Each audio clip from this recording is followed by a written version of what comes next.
I will never forget what my father told me when I announced my engagement. He took me to the side and said, "Zoe, are you sure about marrying this man, Peter? I know you're in love with him, but I don't think he's a good match for you." "Why are you saying this, Dad? He loves me and respects me. I don't care if he's not as well off as us." "I know that, Zoe. You know, I built my riches from nothing. I would never disrespect the person who does not belong to my economic class. But Peter is a very sketchy man, and his mother is no different." "What do you mean, Dad? I don't understand." "Call it a father's instinct, so. This man doesn't love you. Yes, he showers you with affection, but always talks about how rich you are. I heard him flexing to his friends that he bagged the rich brat." Julia just laughed with him and agreed. "You must be mistaken, Dad. Peter would never say those things about me. Julia also loves me a lot. I'm sure she would scold Peter if he tried to joke like that." Sometimes I wish I had listened to my father. He didn't know what he was talking about. I was a stupid girl in love. My mother passed away 2 years before I got married. My dad was sick and wasn't long for this world. I was desperate to hold on to something that would give me the will to live. Peter and Julia became those people. My dad was a rich man. He made a series of good investments that made him very financially well off. I worked hard at my job and got a moderate salary as well. All in all, we were pretty comfortable in life. My husband Peter and his mom Julia weren't that well off. Yes, Peter did earn more than me, but he came from a very humble background. His field wasn't good enough to make him a millionaire. Peter did hold some resentment towards it. He and Julia liked sophisticated and expensive things. He often complained about not having enough money. I was always glad to help them out with the little allowance my dad gave me. I even let Peter and Julia move into my house after marriage, but neither Peter nor Julia were happy with my house. They said, "It's such a shame that you live in a small house. Your dad literally lives in a mansion. How come you bought such a small townhouse?" "I don't earn a lot, Peter. Dad lives in a mansion because he has lots of money. I'm a simple office employee earning a moderate salary. This house was difficult for me to buy as well. Dad helped me out with the down payment." "Well, if he helped you out, he should have got you a better place.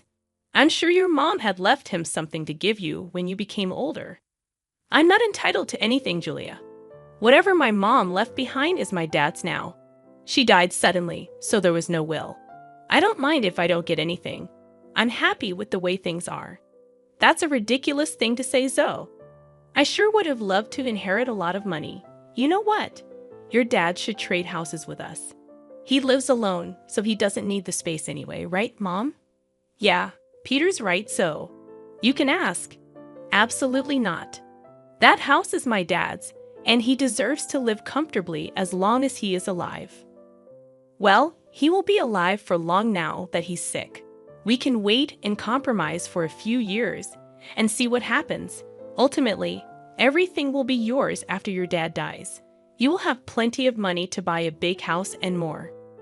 The way Julia and Peter were already making plans to spend my inheritance was super disturbing. It also didn't help that they regularly asked me to ask my dad for more money. It's not like we were hurting for cash. Peter and Julia simply wanted the millionaire life, even if they weren't one. Honestly, I was getting tired of their behavior. However, the real drama happened after my father passed away. My dad's cancer took him away from me. Pretty soon, I was devastated but got little support from Peter or Julia. They were only concerned about the date of the will reading and didn't even help with the funeral. Hell, they refused to attend the funeral because my dad was no one to them. I was heartbroken and furious at that point. My dad's words kept coming back to me. I was getting suspicious of them and started to have doubts about their intentions.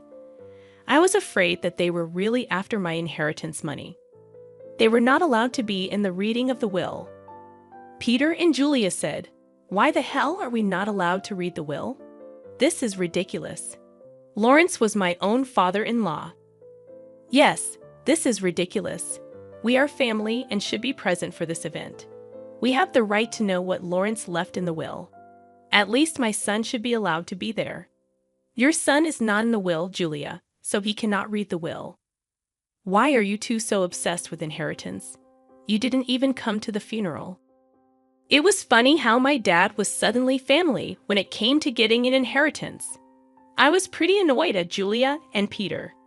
What was worse was that they started to hound me as soon as I got back from reading the will. They were not allowed to see the will. I had a hard time dealing with the grief of losing my father, but I got no words of support or sympathy from them. They simply wanted to know about my inheritance. Julia asked me, "So we have been wondering about something for a while now. How much inheritance did you receive from your parents? You must have got a lot of money. How much money did you get?" My parents unfortunately didn't leave me any money in my inheritance, so I received 0. What? You didn't get any money? But your parents were rich. They should have left you something. I don't believe that you didn't get any money. I'm sure you are lying to us. Oh, there is no way your parents didn't leave you a single penny. No, Peter. There was no money in my inheritance. The will didn't even mention me getting any kind of money. You can check my bank balance in a few days and find out. But what about their riches? Who will get those? You are their only child. I don't know about that, Julia. The lawyer just told me that I didn't get any money. It's fine by me. It was my parents' money, and it's up to them who they would give it to. That is ridiculous. You need to fight for the money. It should be yours. There is no money, Peter. They didn't have much money in the end. Whatever was left was given to charity. They have been planning this for a while now. Julia and Peter looked very pissed by what I said. I had no idea why they were being this weird about my inheritance. I almost told them the full details, but something stopped me from doing it. There was this creeping doubt in my mind that my husband and mother-in-law were up to something. I waited for them to digest the news. When Julia and Peter kept pressuring me for more information, I put my foot down. I told them firmly that I didn't get any money and even offered to show them my account in a few days. Well, a month passed and nothing showed up. In the meantime, Peter grew very restless and stopped being affectionate with me. He was always checking my account and constantly hounding me for information on my inheritance. I was starting to see where this was going. Finally, one day, I decided to put an end to it. I showed them my bank statements and said, "See, I told you that I didn't receive anything. I'm not hiding any secret inheritance money from you. Do you believe me now?" Wow, our years of hard work just went down the drain then. So his parents weren't rich, and she didn't even get $100 in the will. This is ridiculous. I can't believe this. I can't believe this either, Mom. I stayed in this marriage for nothing. I married Zoe for nothing. It was all a waste of time. What the hell does that mean, Peter? Why are you talking like this? Why do you think he's saying these things, Zoe? Who the hell would marry you without thinking about the money? My son simply married you so that we can bank on your inheritance. Now I see that you didn't even get a penny. I can't believe I wasted 5 freaking years on a useless girl like her. I could have done so much better. I was stunned to hear them speak that way about me. I could finally tell that Peter married me for money. My parents were right about him and his mom.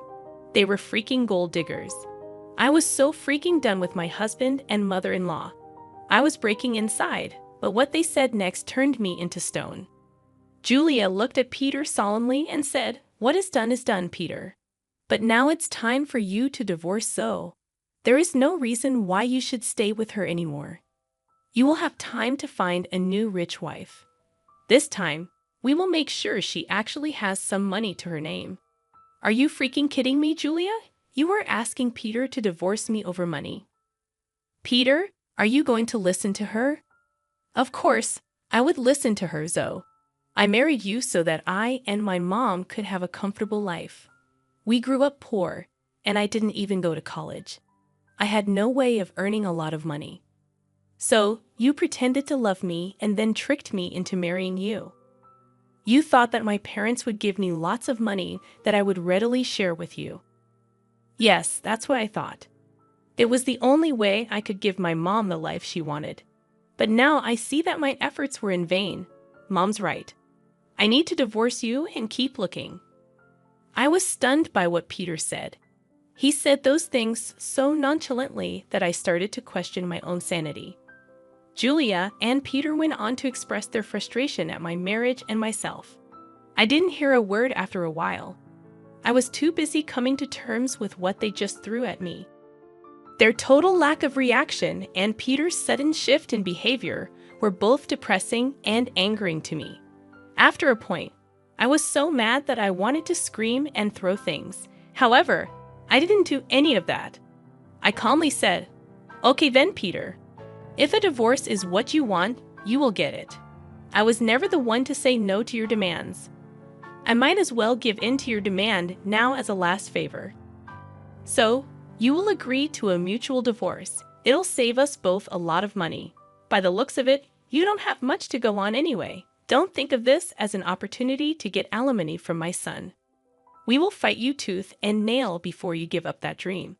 You better preserve your lawyer fees and agree to a mutual divorce. It'll be best for you." You're right. I don't have a lot of money right now, so I decided something. I will agree to a mutual divorce, but you have to sign a clause saying that we won't share any of our assets with each other. That's not a problem at all. You don't have much, and neither do I at the moment. If you can forego alimony, I'll agree to sign a divorce and won't claim anything from you. Me and Peter discussed the details of the divorce and made sure we were on the same page. I could see that Julia and Peter were both happy about me not making a fuss out of the divorce. I guess they didn't expect me to be so calm about it. Truth be told, ever since that day, I have been crying on my way to and from work. I used to sit in the parking lot of my office and cry for an hour before and after work. Peter never noticed my puffy eyes or even asked why I was leaving early for work and coming home late. Julia didn't even bother looking at me after she discovered that I had no money. All of their behavior just made me even more determined to get out of the marriage as soon as possible. I actually had Peter and Julia move out of my house to a rented space in the neighborhood. They soon settled in while we waited for the divorce to finalize. True to his word, Peter didn't demand a share of my house. I also didn't ask for alimony. In his eyes, it was a fair deal. Well, he had no idea just how far I made things out to be. He came to know about it on the day our divorce was finalized. I went over to his new rented space to drop off my wedding and engagement ring. So, I just wanted to return these to you since the marriage only brought bad times in my life. I don't want to have any memory of it. Are you sure you want to return it? I mean, you might need the money after all. It's so funny, you know so. You must have laughed at our poverty before. Look where you are now. My son is being generous and giving you the rings. You might need to sell them when your stupid job doesn't pay enough. We want Mr. Rings. They're cheap ones anyway. What would I need to sell the rings for, money, Julia? You don't have to be embarrassed. So we already know how your parents didn't leave you anything. I guess they lost everything due to poor financial decisions, leaving their daughter destitute. At that point, I laughed very loudly in her face. Julia looked confused, and so did Peter. I could tell that Peter was somewhat annoyed by his mother's behavior, and he was also surprised at my laughter. Julia said, "Why the hell are you laughing, Zoe? Did I say something funny?" It's freaking funny how you think I'm destitute, Julia. It's also funny that you think my parents lost all their fortune. Well, of course, you're destitute. Your parents didn't even leave you a penny. They surely messed up and ruined your life by not leaving you an inheritance. I never said that I didn't get an inheritance, Julia. I simply told you that I didn't get any money. My parents did, in fact, leave me plenty of inheritance. What the hell does that mean? You have an inheritance. I'm so confused. My parents could see you and Julia for the little gold diggers you two are, so they made a secret clause in their will. It said that I would receive no monetary inheritance. Instead, I was given this entire neighborhood as my inheritance. What? You own this neighborhood now. How is that possible? We would have known about your inheritance if this was true. We even signed the lease with an estate manager who didn't tell us the name of the owner. My parents wanted me to wait for a year before I got my inheritance. They wanted me to test you too and see if you are really with me for money or love. Well, of course, you failed the test, and now you won't get anything from me. Also, the estate manager was appointed by my parents to take care of the property before I inherited it. They were smart people, you know. That is impossible. I don't believe a word you're saying. You're just embarrassed because you don't have money anymore. Oh, really, Peter? Is that what you and your mother have concluded from this? Well, why don't you call your landlord and find out from him? Don't worry, we would do that. Then everyone will see just what a big liar you are. Julia and Peter called their landlord and asked about what I said. Since their landlord was the estate manager, he told them everything. Julia and Peter were stunned. They looked really panicked. After cutting the call, they said, "You lied to us. You tricked us into thinking that you don't have anything, but you own the entire housing society now. How dare you trick us so? You wanted all your riches to yourself, so you tricked Peter into divorcing you and made him sign papers that he wouldn't claim anything from you." I laughed at their audacity to turn this one on me. It was finally dawning on them that they had messed up royally, and now it was time for some sweet karma. I said, "It's funny you accused me of tricking you too, Peter. You tricked me into marrying you by telling me that you love me. Julia, you helped your son in this plan, and you were the one to tell him to divorce me. If anyone here was being a scammer, it was you two. As for my inheritance, you asked me how much money I got, and I answered truthfully. This was all a misunderstanding. So, what happened is in the past. Why don't we just try again in the new light? We did spend 4 years together. It would be a shame to throw it away. So now you want me back in your life. Funny how you were desperate to start afresh with a new girl. I hear that you are already seeing someone rich. Don't worry, I'll inform her about what a snake you are." Peter and Julia started to beg me not to mess up this new relationship. Peter told me that since I wasn't ready to give him another chance, I shouldn't mess up his future. I told him to freak off. Also, I informed them that I will kick them out once the property is transferred to my name. They panicked at that and started to beg me even more. In the weeks that followed, Julia and Peter showed up at my house to beg me to forgive them. Peter and Julia already have an eviction on their record, so it is unlikely anyone would give them rent. The only reason they were staying on my property was that I asked the estate manager to allow it. I also called Peter's new victim and told her everything. She was horrified by what Peter and Julia did and broke up with him instantly. She even showed me the texts. After this fiasco, Peter and Julia beat down my daughter, called me names. I promptly called the police and had them off my property. After I got my inheritance in my name, I kicked them out very swiftly. They didn't expect me to go through with the threat. They did show up on my property again, and the police were called. The cops gave them a stern warning, and I filed for a restraining order. Turns out the entire town knew about what happened. They were essentially disowned by friends and had to leave the city to start afresh. Meanwhile, I'm enjoying my new wealth and am finally free from gold-digging leeches.